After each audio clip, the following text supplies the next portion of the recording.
il a bien failli perdre ses bijoux de famille. Tom Jones n'a pas connu qu'une seule femme dans sa vie et son côté lover aurait pu lui coûter très cher. En 1968, l'interprète du tube Sex Bomb alors à l'apogée de son succès, entame une tournée aux États-Unis. Il fait alors la rencontre de la chanteuse américaine Mary Wilson qu'il commence à fréquenter régulièrement. Seul hic dans cette idylle, l'artiste âgé de 28 ans à l'époque, était déjà marié à une certaine Melinda Rose Tranchard. Ainsi comme le raconte le Daily Mail, celle-ci n'aurait pas hésité à mettre en garde son époux lorsqu'elle a découvert qu'elle était trompée. Sa femme avait menacé de le castrer s'il continuait à la tromper avec la chanteuse, indique le quotidien.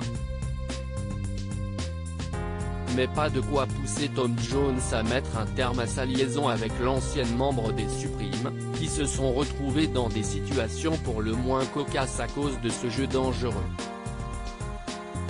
Une fois, Mary Wilson a même dû être exfiltrée en urgence de l'appartement de Tom Jones, à Bournemouth juste avant que sa femme Melinda ne débarque pour lui faire sa fête.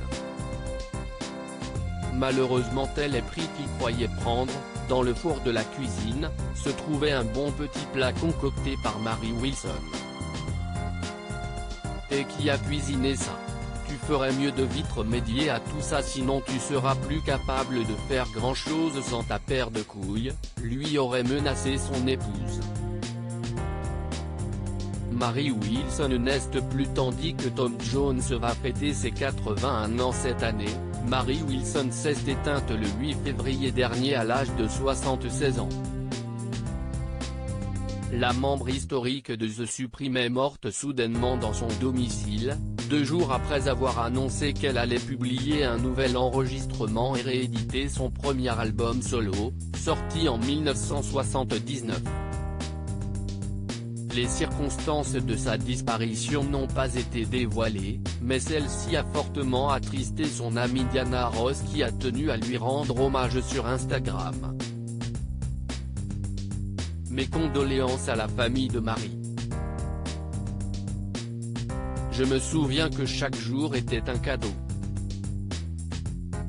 J'ai tellement de merveilleux souvenirs de notre temps ensemble. The Supreme vivra dans nos cœurs, a-t-elle écrit en légende d'un cliché du trio vocal féminin dont faisait également partie Florence Ballan.